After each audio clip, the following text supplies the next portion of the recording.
بسم اللہ الرحمن الرحیم۔ السلام علیکم ورحمۃ اللہ وبرکاتہ۔ جو شخص مقروض مر جائے اس پر نماز پڑھنا۔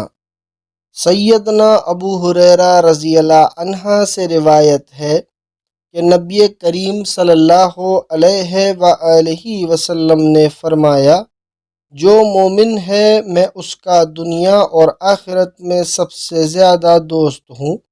اگر تم چاہو تو یہ آیت پڑھو۔